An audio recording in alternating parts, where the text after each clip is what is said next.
ipinakita po ang celebration ng 7th day and first day of the week na yung sumampalataya ay binigyan sila ng karapatan na maging anak ng Diyos. Ibig sabihin, yung yung ginawa ng Diyos, yung made by God, conceived by the Holy Spirit, made by God by His image, yung pagbubuntis ni Mary ay conceived by the Holy Spirit.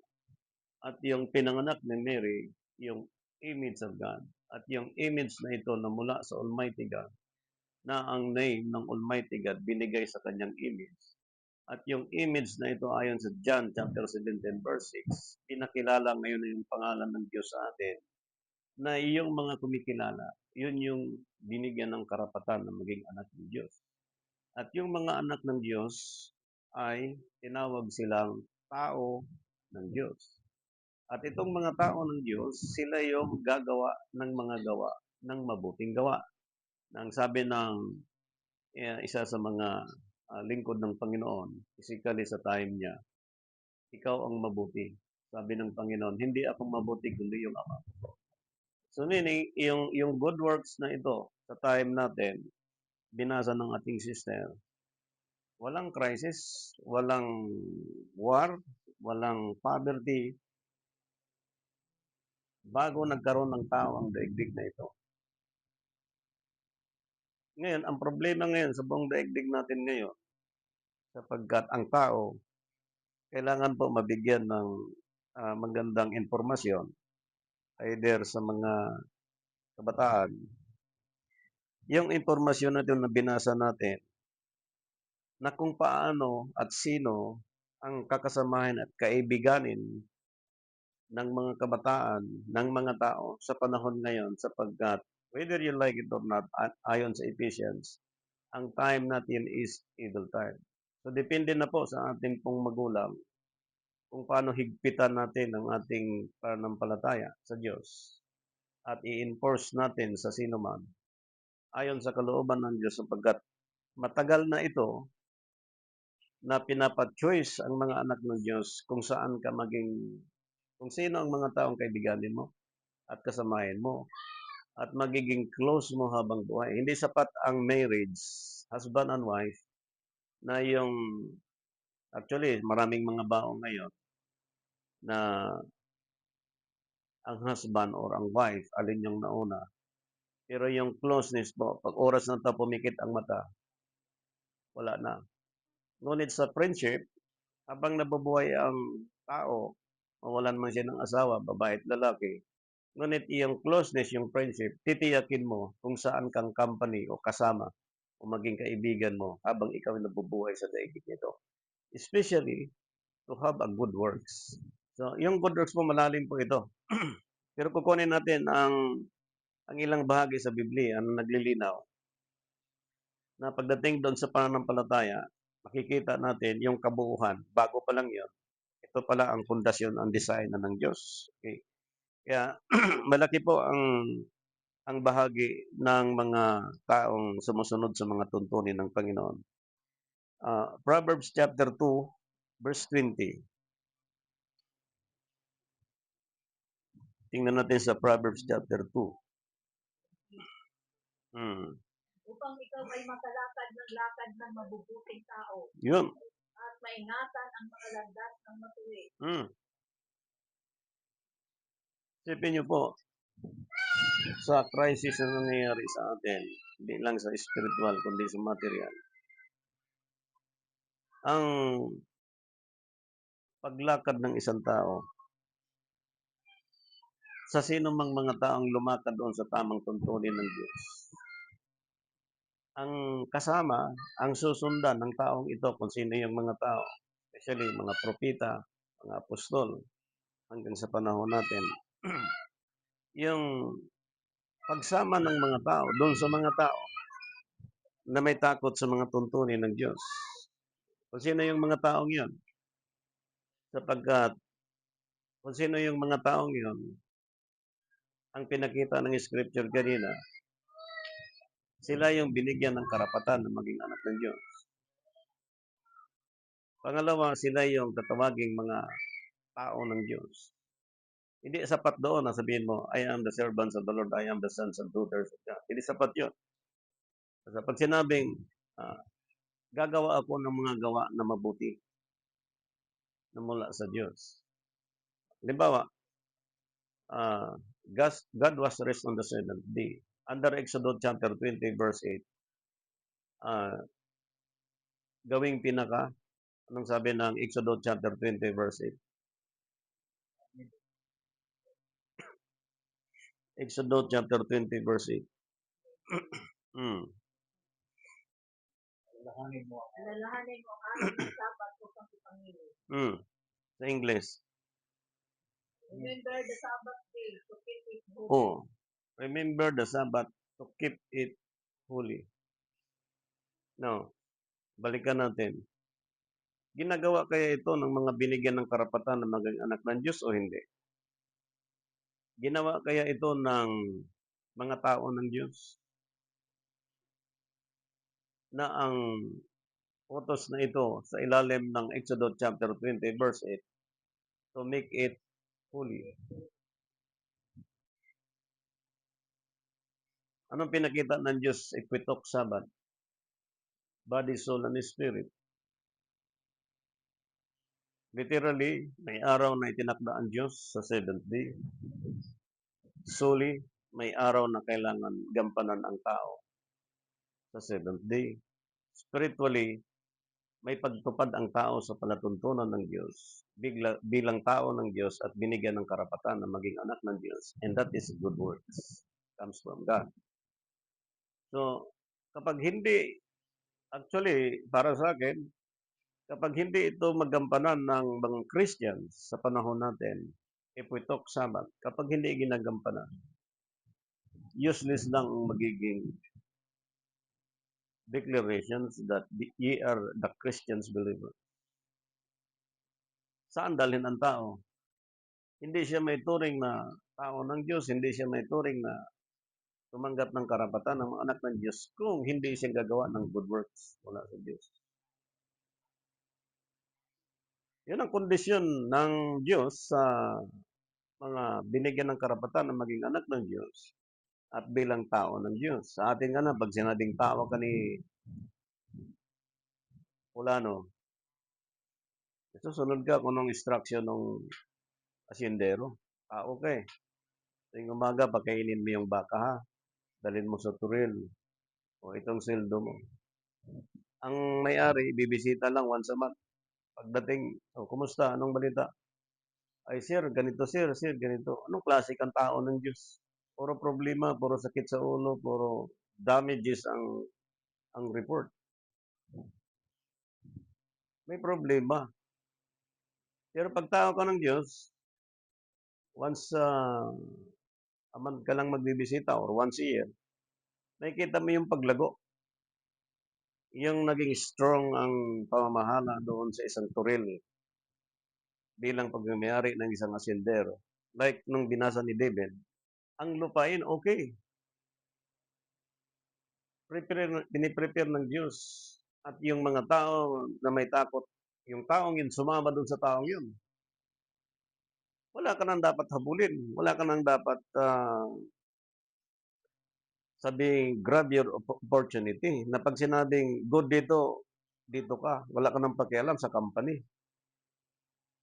Kung saan ka nabilong na company o samahan o grupo na doon may mga tuntunin mula sa Panginoon.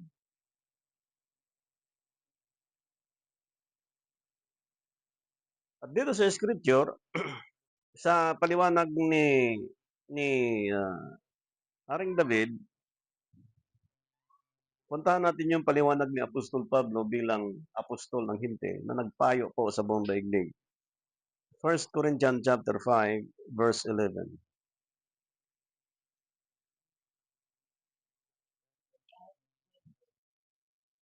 Sapagkat sinusulatan ko nga kayo na huwag kayong makasama sa kanino pinatawag sa kapatid. Kung siya'y mapakiapin o masakit, o mananamba sa Diyos-Diyosan, o magpagtungayaw, o manglalasing, o maglulok, Gayon huwag man lamang kayong magsalo. Saan bang yan may maraming bisyo? Di ba sa kinagis na nating religion? Saan ngayon ay may maraming pagsuway sa mga tuntunin ng Diyos? Yun ba niyang kinagis na natin? Sabi ng Biblia, huwag kayong makisama dyan. So tama lang ang ginawa natin at ng mga tao sa tulong ng Diyos. At isa yan sa mga mabuting gawa mula sa Panginoon. Okay.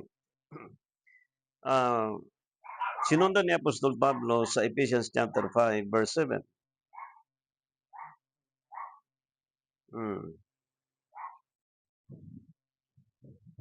Ephesians chapter 5, verse 7. Huwag kayong makibahagi sa kanila. Ni huwag makibahagi sa kanila. 2 Thessalonica chapter 3, verse 14.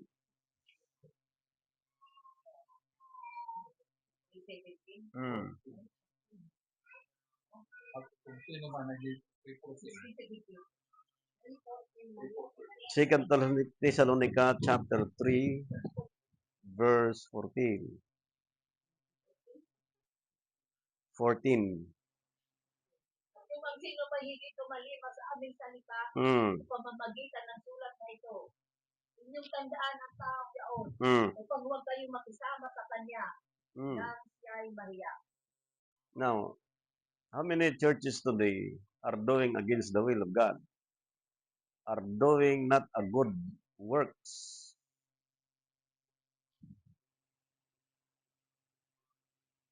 Hindi na pinagkasamahan ng Diyos ayon sa order ng Diyos na itinuturo sa ating panahon. Sulat ni Apostol Pablo. Ay paano, Pastor, kung may isang malita ibibigay sa iyo, di sama ka na? Hindi rin. Paano, Pastor, kung may allocation thousands and millions bigay sa iyo, sama ka na? Pag sinabi kasing a company or the company, yung taong yun ay involved siya or meron siyang sinusundan din na pag sumunod ka sa taong yan, susunod din sa taong yan, at may susunod sa taong yan. From 1, 2, 3, 4, 5, 6, 7, as a group, tatawagin niyang a company or group, magkasama o samahan. Ang sabi ng scripture, huwag kang magkasama sa mga taong yon. Ang checking ng mga binigyan ng karapatan ng maging anak ng Diyos at tao ng Diyos to have a good works, ang checking niya, itong taong ito may sabat ba to? Wala. O di huwag kang susunod to a company. Ito bang taong ito ay may palatuntunan ng Diyos? Wala. Di huwag kang susunod to a company. Ito bang taong ito ay may tamang pitsat buwan? May sabat ba ito kay Kristo? Wala. Hindi ka susunod to a company. Dahil yung away from any the traditions of man, yun yung mga taong binigyan ng karapatan na maging anak ng Diyos. At yun din yung mga taong tinawag na anak ng Diyos. At yun din ang mga taong tutupad sa mga tuntunin ng Diyos. And that is a good works. Comes from God. So, based on our experience individually, in our time, any religion from the past, you can imagine who's these people are lived in doing, but not to do a good works comes from God. Pero Christian, pero naglilingkod sa Diyos, pero mga preacher.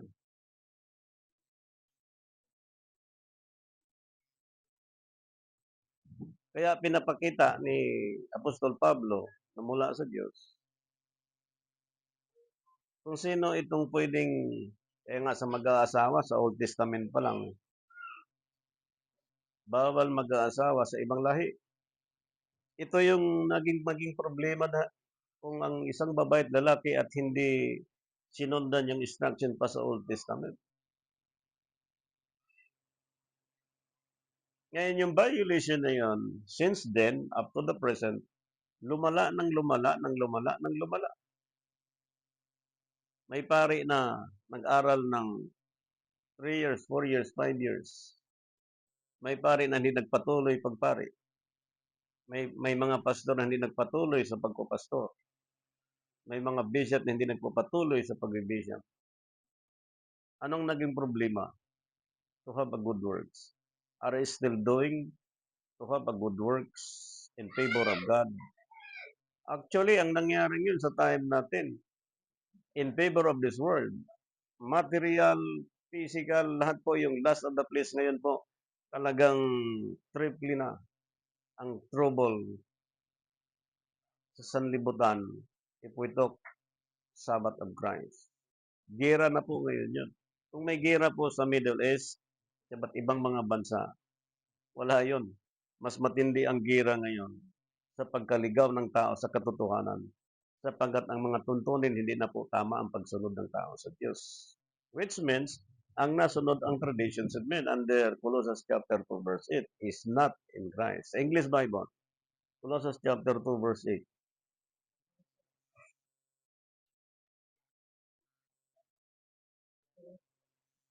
Chapter 2 verse 8. Nevertheless, any man is spoiled philosophy and plain deceit, after the tradition of men, after the rudiments of the world, not after Christ. Hindi masama ang magkaroon ka ng profession, kayamanan, dignidad, sapagkat lahat ay galing sa Diyos.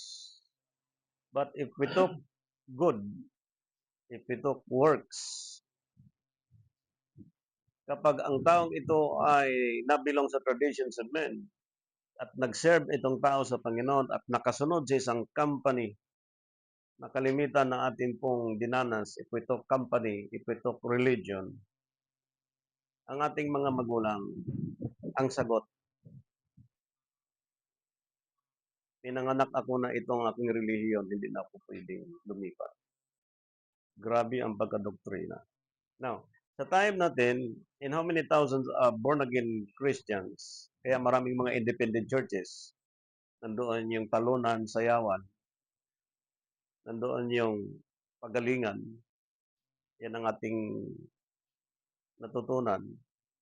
Ngunit sa tulong ng Diyos, dinala tayo sa isang company na yung company, Diyos ang nagtakda noon. Like Jesus Christ, hindi ginawa si Kristo made by man.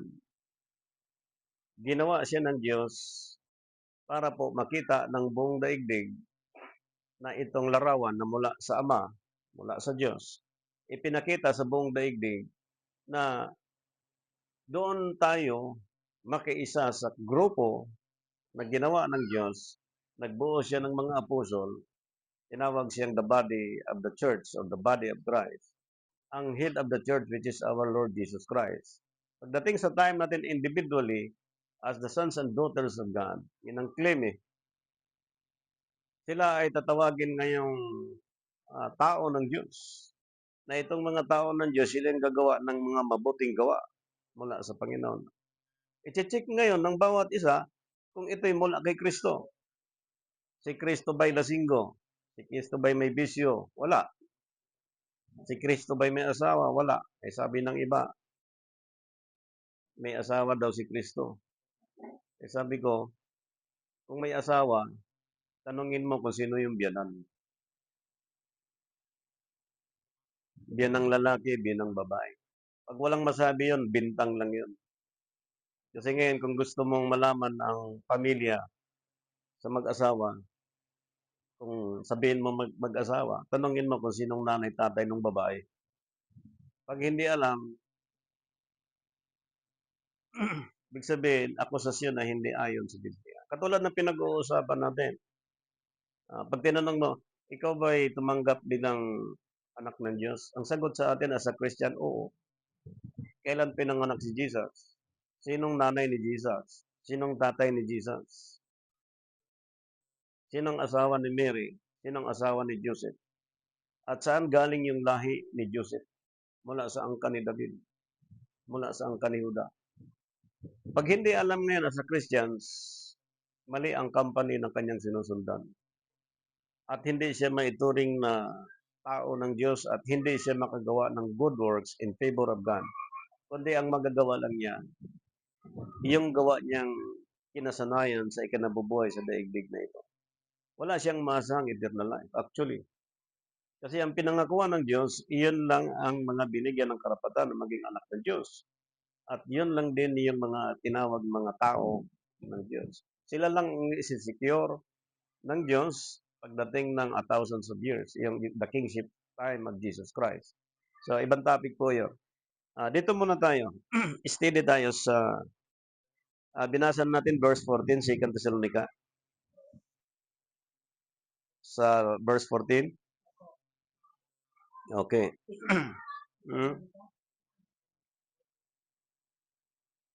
Nabasa na? Okay. Sige. So, doon tayo sa isang bahagi sa Biblia bago tayo lilipat. Kasi dalawang pinag-uusapan pa natin. Iba ang topic yung good, ibang topic yung works. So, kanina, in favor of God, actually, yung individual, yung mga tao, yung grupo, to have a company, pipiliin natin sino yung may mga tuntunin, tamang buwan, tamang pizza, at doon ka makisama. Hindi po porque Christian sila, ang grupo, Christ believers, iisa lang, hindi pwedeng ganong conclusion. Kailangan po, ititrace mo kung may mga tuntunin, tamang buwan, tamang pizza. Pag hindi po, huwag kang makisama doon. Liban na lang po sa hindi rooted doon sa the sons and daughters of God.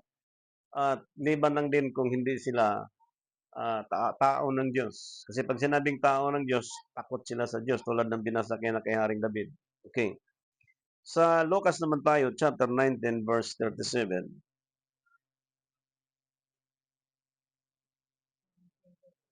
Nang nalalapit siya sa lubis ng bundok ng mga Olivo, ang buong karamihan ng mga alagad ay nagpasimulang mga katuwaan at mga puri sa Diyos ng malakas. Yun. Dahil sa lahat ng mga gawa kapangyarihan ng ilang mga pisa. See?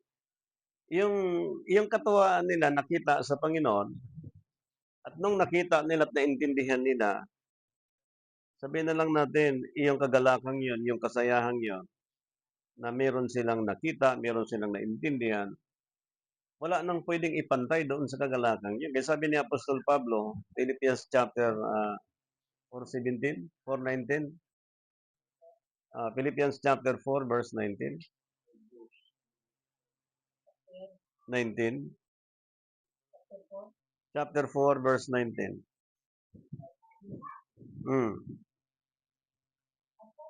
Ng ating Diyos ang bawat kailangan ninyo sa kanyang mga kayamanan, kalulhatian kay Kristo. Yes. Kayamanan at ayon sa kalulhatian kay Kristo Jesus. Ipupuno joyfulness, abundancy, needs, para saan? Doon sa binigyan ng karapatan na maging anak ng Diyos at doon din sa mga taong tinawag na tao ng Diyos. Iyan po from a good in works. Ngayon, dito sa ating panahon, bakit gano'n na lang ang kanilang katuwaan? Yan na, para po maglapat yung spiritual and literal at the same time the church. Okay. Sa Matthew chapter 11 verse 2, chapter 11 verse 2, Matthew.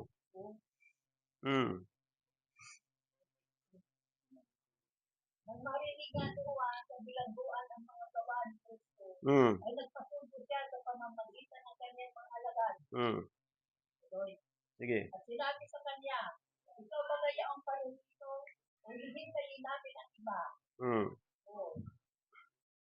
At sumagot si Jesus at sa kanyang sinabi, magsiparoon kayo at sabihin ninyo kay Juan ang mga bagay na inyong naririnig at mga kita. Yan.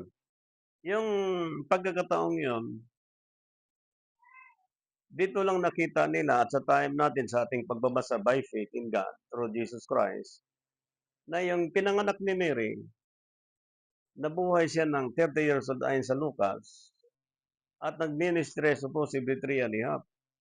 At nung nakita ng mga apostol, tinanong ang Panginoon kung meron pa bang susunod na katulad niya. Sa time natin, if we took first coming and second coming, physically dumating na siya to save and to redeem. Ngunit meron siyang the coming of the Lord, which is the second coming, na yung time na hindi na po to save and to redeem, kundi to judge. To judge those sons and daughters in Christ. At sino ngayon ang mga tao ng Diyos na hindi gumaganap ng good works sa Panginoon, sila ngayon yun ang makikita natin mamaya kung paano ang pagwasak ng Diyos niyan. Sapagkat ito po ang paglilingkod sa Panginoon actually from the Roman Catholic doctrine and then born-again Christians, sa mga grupo na bilong ang mga tao. Hindi ito magic na parang seconds lang, magic, gano'n na, okay na. Kahit mali, hindi po gano'n. Ngayon, ang ipinakita dyan sa scripture, punta natin sa Marcos chapter 6 verse 14.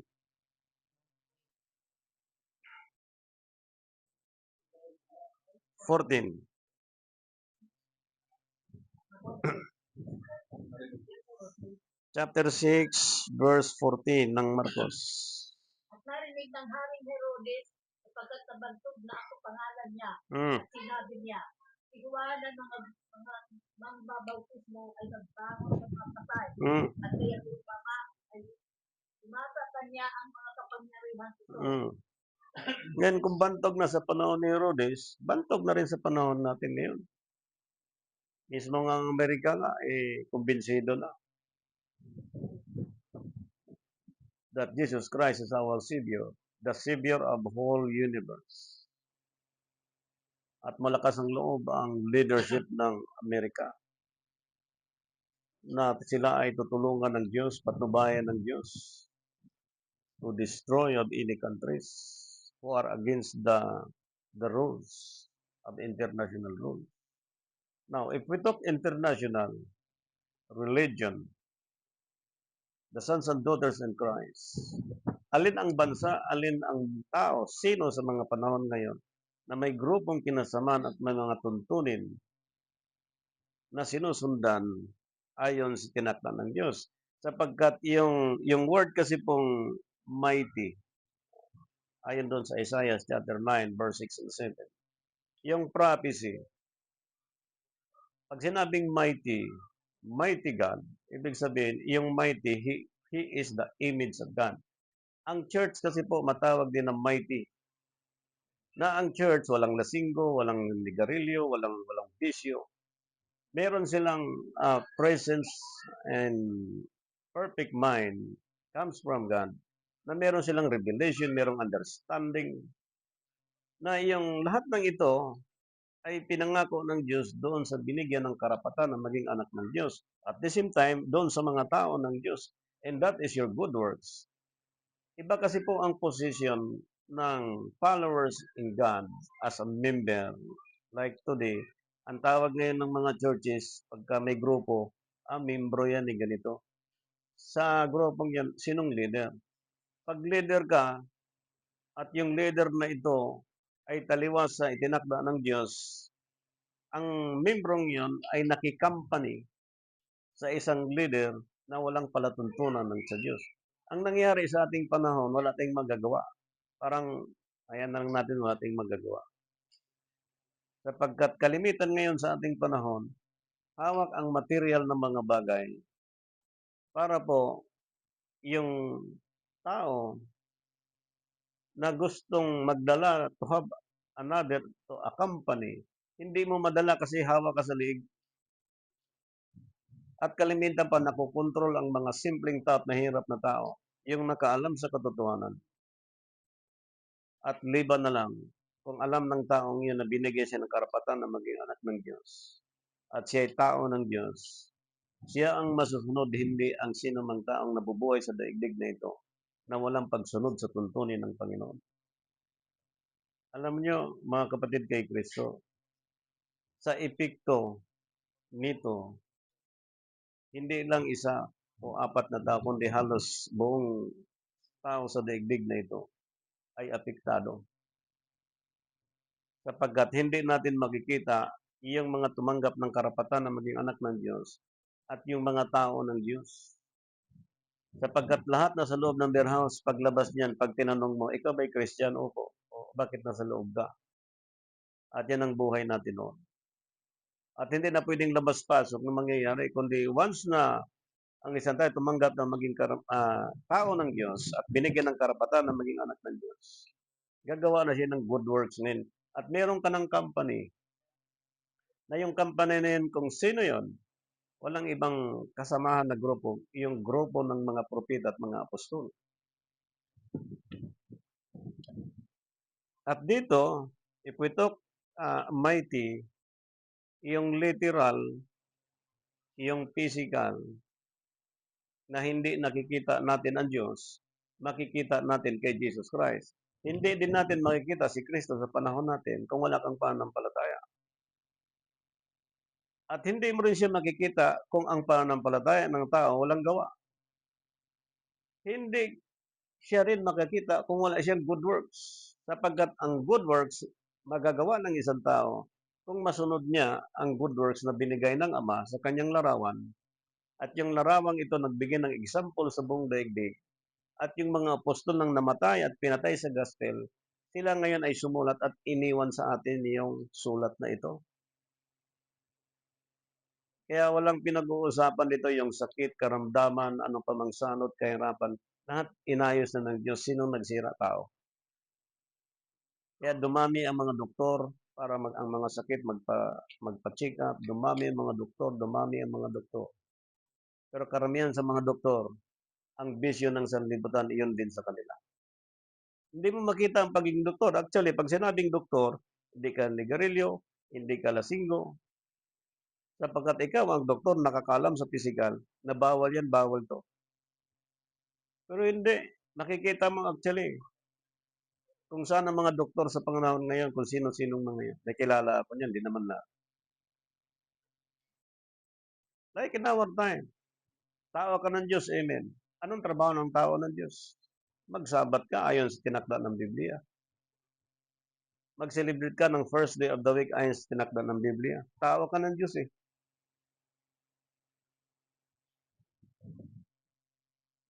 Ngayon, sinong matimbang? Yung tao ng Diyos o tao ng sanlibutan? Kasi hindi na pinag-uusapan sa time natin ngayon, yung mga tao ng Diyos. Ano ba ang kahalagahan sa second coming? Ano ba ang position yung ng kingdom ng Panginoon sa group at individual? Paano ba ang bilang sa 3 and a half? Ang pinag-uusapan ng buong daigdig ngayon, masubo, makain, problema ng lahat. Actually, yan ang pinag-uusapan pati sa social media. Mabuti na lang sa akin, nag-off muna ako talaga sa Messenger kasi na-focus ako dyan. Kung paanong communication sa mga friends, sa mga relatives. At salamat sa Diyos na binigyan tayo ng Panginoon ng mga katimbang para po makita natin ang kahalagahan ng make it orderly and decently na yung mga kaayusan at karapatan na atin pong gagawin sa ibabaw ng daigdig na ito ay naka-incline doon sa kalooban ng Panginoon. At salamat sa Diyos sa kanyang kabutihan. Lucas chapter 19 verse 37. Sundan natin po ang pag-uusap sa tungkol sa Panginoong Jesucristo, ang pagkakilala ng mga apostol. Chapter 19 verse 37. Nang nalalapit siya sa libis ng bundok ng mga olibo, Mm. ang buong karamihan ng mga alagad ay nanagpasimulan, nagsatuwa, nagpuri sa Diyos ng Yes. malakas, at nagpinig dahil sa lahat ng mga gawang makapangyarihan Yes. sa kanilang mga Oh.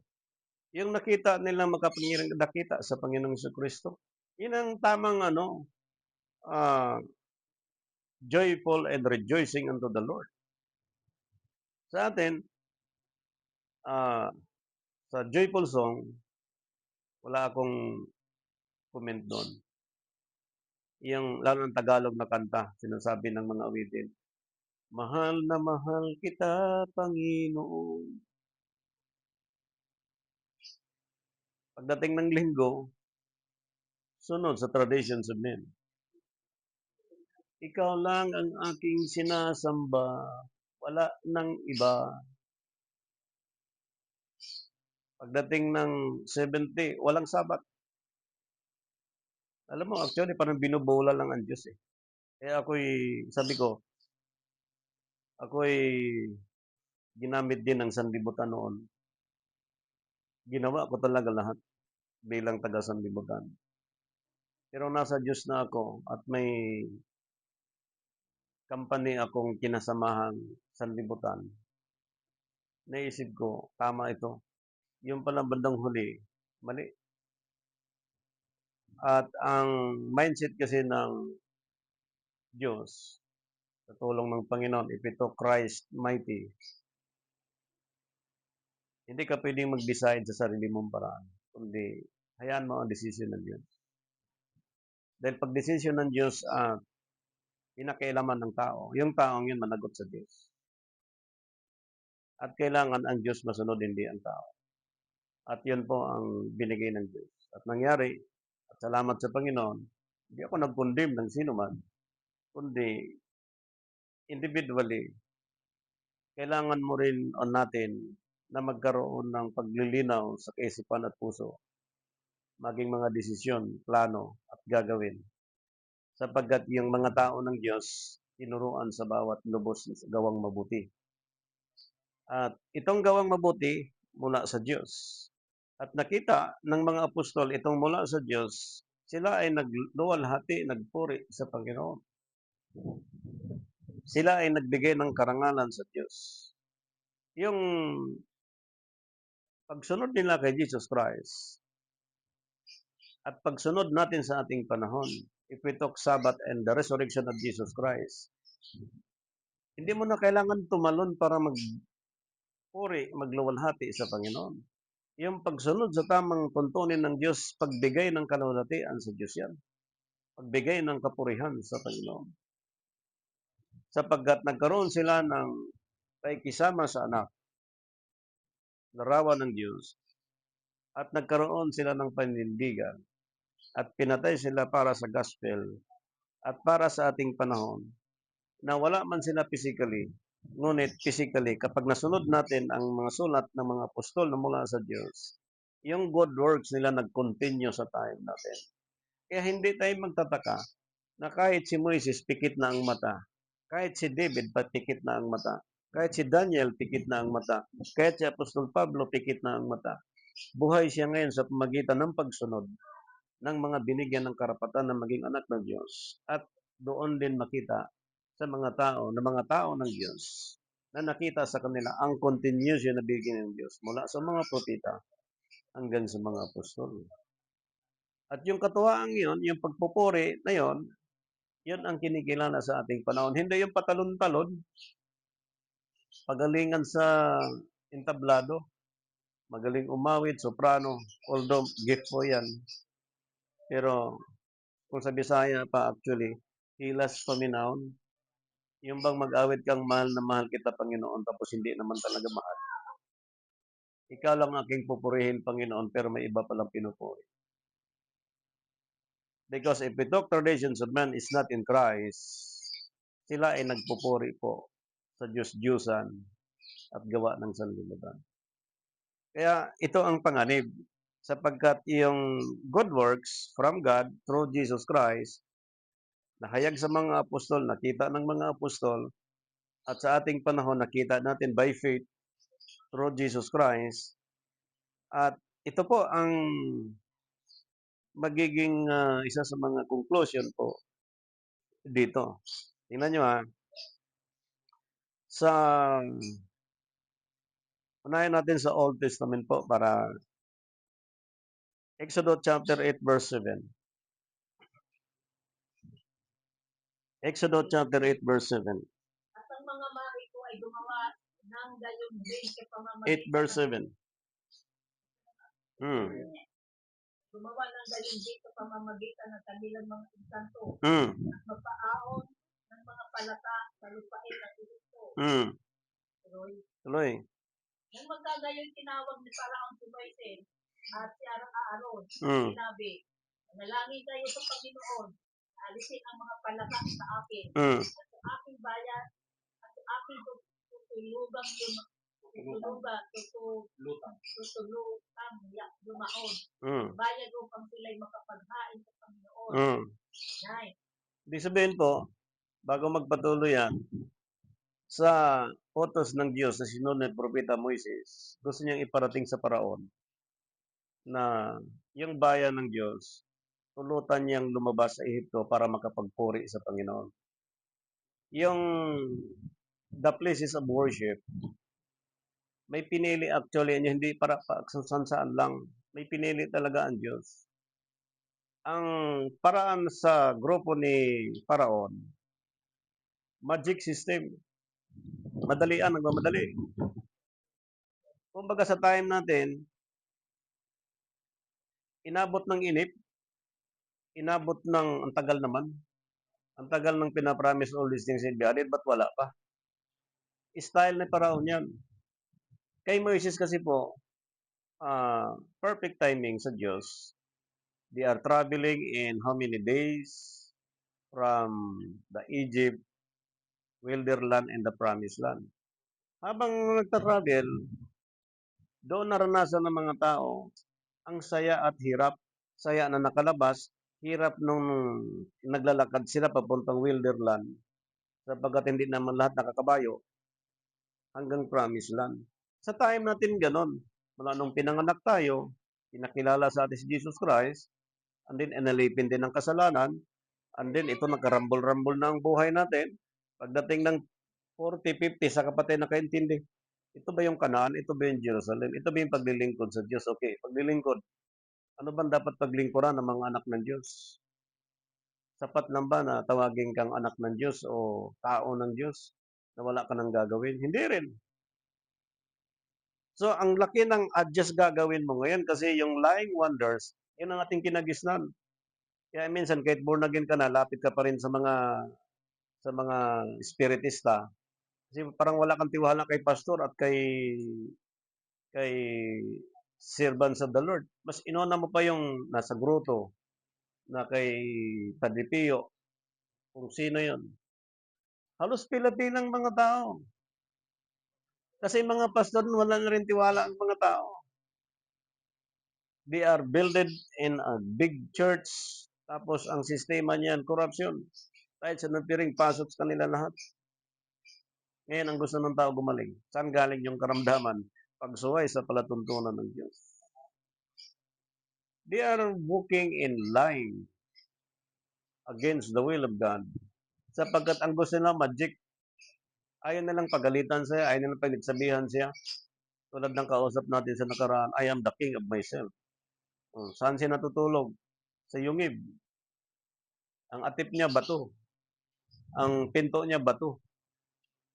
May family, maganda ang pamilya. Doon natutulog sa yungib.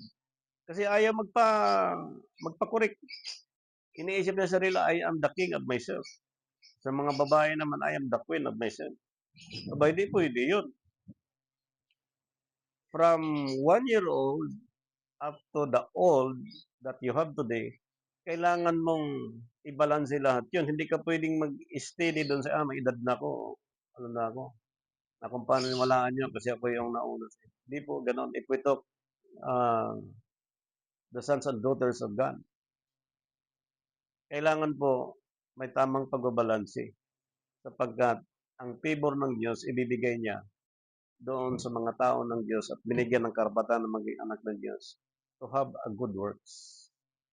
Pero kapag hindi niya gagawin yon, lalayo sa kanya ang favor ng Panginoon. Ang hirap yon. Sapagkat ang sanlibutan, hindi magpayo po yan in favor of God, in favor of His Word. Ngayon, maglalaban po ang sistema ng spiritual and literal sapagkat dito sa mga apostol, hanggang kay Moises, ipinakita na hindi pwedeng takutin si Moises sa magic ng Parao. Hindi siya pwedeng sindapin. Anong utos ng Diyos sa kanya, yan ang sinunod ni Moises. At pinaliwanag po dito sa panahon ni Apostol Pablo, sa 2 Thessalonica chapter 2, okay, tingnan natin. Chapter 2, verse 9. Excuse me. 2 Thessalonica chapter 2, verse 9. Lakas ng electric fan. Chapter 2, verse 9. Ang kaniyang pagparito ay ayon sa paggawa ni Satanas Mm. ng buong kapangyarihan Yala. at mga tanda Mm. at mga kahangahangang kasinungalingan. Doon pa lang sa time ni Moises, di ba? Kahangang kasinungalingan na ginawa ni Satanas. At kinagisnan ko, 1970, ang aking kapanganakan, kinagisnan ko sa mga magulang at kapitbahay at mga kaibigan, halos lahat lumalapit dyan sa mga lying wanderers. Tapos, meron namang iba na nahikayat, magaling pala yan. Paano ba paggawa ng pera? Paano ba sumakay sa ganito? Paano ba maglakad sa gabi? Paano ba lumipad sa gabi? Maraming gustong mahawa niyan, mga lying wanderers. Ang binasa ng scripture, mga gawa ng Satanas sa sanlibutan ka, mga kahanga-hanga yun. Therefore, pagdating ni Christ, pinasurrender lahat yun. Pagdating ni Apostol Pablo sa time niya, pinasurrender lahat yun. Lahat nagsurrender sa kanya. Magkano ang kinikita ng mga yun? Laki. Sabi sa panahon ni Apostol Pablo, sila nalungkot sapagkat nabawasan ang kanilang kita. Pero, ang lying wonders sa time natin, nalaman natin at anuman ang meron sa bawat tao. Pag sons and daughters in Christ na tao ka ng Diyos, hindi na pwede yun. Kasi dala mo yung kapangyarihan na actually pag sinabing Satanas, evil, lahat yan from the darkness. God create darkness and light. Ang darkness kasi, itim lang siya. Pero kapag tinatrabaho ng tao, ginagawa niya ang tao, yung gawa ng darkness, ang tawag na po niyan, Satan or evil. Pero kapag hindi niya ginagawa yon, yung mga bagay na masama laban sa Diyos, manatili lang siyang dilim. Tulad sa gabi, simple lang pinakita eh. Sa araw, magtrabaho ka. Dating sa gabi, wala nang mabago. Pero, pag pumunta ka ng mga beer house, pupunta ka ng mga kalayawan, yung mga tao nandoon, that is a bad works. Pero yung gabi, nanatili siya. Bukas, umaga na naman. Sunod, gabi na naman. Sunod na gabi, may nang hold up. Sunod na gabi, may inabangan, may binaril, may pinatay. Sunod na gabi na naman, may kumakalat sa kanto, inuman, ang darkness nandyan pa rin. Pero yung acts ng tao, yung gawa ng tao, hindi na good works. Kaya, dito mo makikita at dito natin makikita na si Moises na tinawag ng Diyos, nanindigan siya. Hindi siya nasindak doon sa mga magikero. Sa paliwanag ni Apostol Mateo, in chapter 24, verse 24, ito pong paliwanag niya.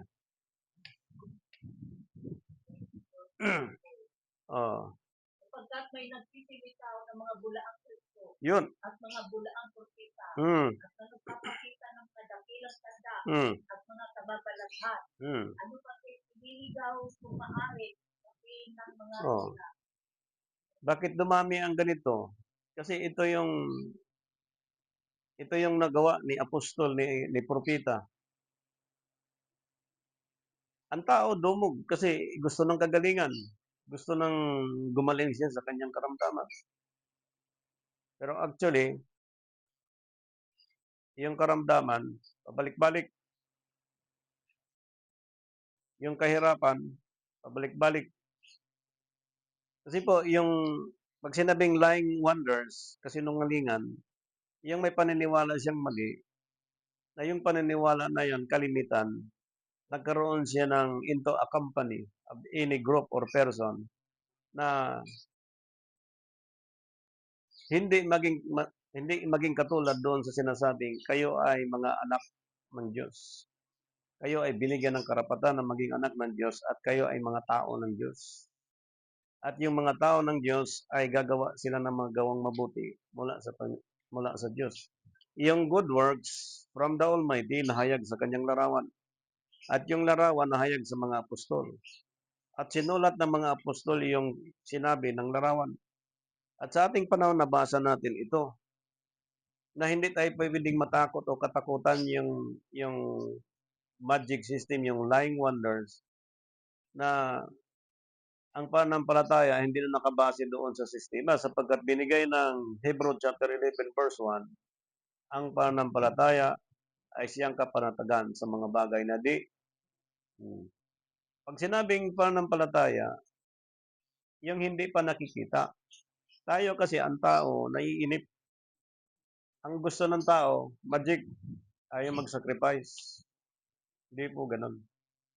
As a servants of the Lord, as sons and daughters in Christ, na itong mga tao ng Diyos, pag gumawa sila ng good works, mag-antay ka. Doon sa panahon na tinakda ng Panginoon. Hindi ka pwedeng mainip. Minsan pa naman ngayon, kapag marriage ka, pag sinabi mo, manalig tayo sa Panginoon, sabihin ng babae o lalaki, ang tagal naman yung pangako ng Diyos. Ngayon, inabot ka na ng wala ng masaing, hirap na, lipat na lang tayo sa iba. May promise sa atin. O di, sa kakasulsul hanggat sa makungkir na. So, lying wanderers, ingat po tayo dyan mga kapatid. At alam ko na hindi pabayaan ng Panginoon. Sapagkat pinakita ng Scripture ang katunayan dito. Okay. Sa Revelation chapter 13, verse 13, ito po ang mga magaganap at gagawin ng Diyos. Chapter 13, verse 13. Revelation. Pahayag. Kasi gumagawa ng mga dakilang tanda na anupat makapagpapababa ng kahit apoy mula sa langit hanggang sa lupa sa paningin ng mga tao. Sino bang hindi hanga niyan? Pag sinabing piyesta, nagprosesyon, kahit hirap ng isang tao, pilit kasi gusto niyang gumaling, gusto niyang tumanggap ng kagalingan. Kahangahangang mga gawa na minsan nakita ng iba, totoo. Kaya magkaroon siya ng company kapag naniwala siya doon sa sinasabi ng isa. Pag sinaniwala siya, susunod na siya doon, maging kasama na siya doon. Isa, dalawa, tatlo, apat, hanggang pagdami niyan. Pero ang sabi ng Scripture, tinawag siyang kahangahangang kasinungalingan. Kapanipaniwalang kasinungalingan. Bakit? Kasi ang mga binigyan ng karapatan na maging anak ng Diyos, meron siyang pag-check. Saan niya i-check? Sa banal na kasulatan. Yung mga tao ng Diyos hindi naniwala sa anumang salita. Naniwala siya sinasabi ng Biblia. Kaya ito nga ang pinaglilinaw na ng mga lingkod ng Diyos. Sapagkat ang Bible, dala ng mga Roman Catholic sa bansang Pilipinas. Sana hindi na lang sila nagdala ng Biblia. Pero hindi nila masunod, mapaglabanan ang kalooban ng Diyos. Nung dinala sa Pilipinas, nagbasa tayo. Dati, Spanish, tapos naging English, Tagalog. Kahit pa paano, ang tao, natuto. Ay lalo na ngayon. At nung natuto, tiningnan natin ang pagkasulat sa Scripture, ordinance of God, birth of Jesus Christ. Itong mga celebration, tiningnan natin. Dapat ba itong susundan natin na maging company tayo sa grupong 'yan hanggang sa tayo nabubuhay, hanggang sa pumikit ang ating mata? Sige na lang. Pero hindi niloob ng Diyos, eh. Talagang ginagawa ng Diyos ang kanyang kapangyarihan sa buhay natin sa magitan ng kanyang larawan na nahayag sa ating panahon na itong good works na ito ay magampanan natin sa ating panahon na may buong panindigan at hindi niniwala sa mga magic. Kasi 'pag sinabing magic, tinawag nating instant sa time natin, iba ang iba ang magic sa Panginoon at iba din ang magic ng evil. Para matris mo, 'pag sons and daughters in Christ ka na at tao ka ng Diyos, mache-check mo yung magic na yun kung galing ba sa Diyos. Halimbawa, hindi in-apply ng isang believers ang pananampalataya, nainip siya, o natangay siya sa magic ng evil. Kasi po, ang faith is the substance, the things are cannot see. May, pag sinabing magic mula sa Diyos, dumaan na yan ng 3 years and 4 years and 5 years. Pag nangyari bukas, masabi mo ganun lang kabilis, pero nag-travel na siya ng mahabang panahon. Pero sa magic kasi, pag inabot ka ng inip, parang nainip ka na, napagod ka na. Pag pinasok ka niyan, that is evil magic. Allying doctrines against the will of God. So, mapapansin mo dito sa sulat na ito, sa Revelation chapter 13, verse 13, English Bible. And he that begat wonders, so that the wicked fire comes down from heaven to Yun. earth in the sight of men. Kailan bumaba? Bumaba ang apoy mula sa langit. Hmm. At anong ginawa ng apoy doon sa mga tao? Nasupok? Hindi. Sunog. Oh. Ngayon, pag iniliteral natin ang apoy, ayan, ang apoy. Pero pagka spiritual mo yung understanding sa apoy, hindi na alam ng taong dapat gawin. Saan siya makampaningin? Ano kayang church na magaling ngayon? Ano kayang church ngayon na masagana? Ano kaya ang church ngayon na mapakinabangan natin? Nagulat ako, minsan may taong nagsabi, kapag meron, okay. Pag wala, okay lang din. Babalik mo na ako, alis mo na ako, babalik na ako pagka okay na. Ano yun? If you're the sons and daughters in Christ and you receive the rights as a servants of the Lord, hindi ganyan ang mentality. If you find the truth, if you find a company like the company of Jesus Christ and the apostles at the same time, sabi ko, anong klaseng mga taong ito ang hinahanap to a company na magkaroon ng kabusugan ng tiyan at pangarap sa buhay? Ang promise ng Diyos kanina pinakita, bago ang lahat, pinundar ng Diyos ng maayos. Ngayon, nagkamali ako, nagkamali ang sino man, thousands, millions of people nagkamali. Okay, nagbigay ang Diyos ng isang tao, which is our Lord Jesus Christ. From America to Philippines, 82% under Roman Catholic. Okay, let us check this 82%. Kung sila ba ay mga anak ng Diyos at naging tao ng Diyos, at itong mga anak ng Diyos at tao ng Diyos, anong gawa nilang mabuting ginawa nila ngayon? Ang ginawa sa atin, nag-celebrate ng birth of Christ December, nag-New Year January, nag-Passover hindi na April 14, as early first week of April. Feast of Pentecost, Feast of Tabernacle, Sabbath tinanggal first day of the week under Roman Catholic doctrine from 321 century. Pag tinanong mo, they are servants of the Lord, sons and daughters in Christ. Kami din binigyan ng karapatan na maging anak ng Diyos. At tao din kami ng Diyos. Ano? Hindi tayo nagmalaki pero mahirap magmalaki. Ipagmalaki mo ang Diyos pero hindi mo pala naintindihan ang pagiging tunay na paglilingkod sa Diyos. Even cardinal, priest, or pastors and bishop. Marami din nakakausap.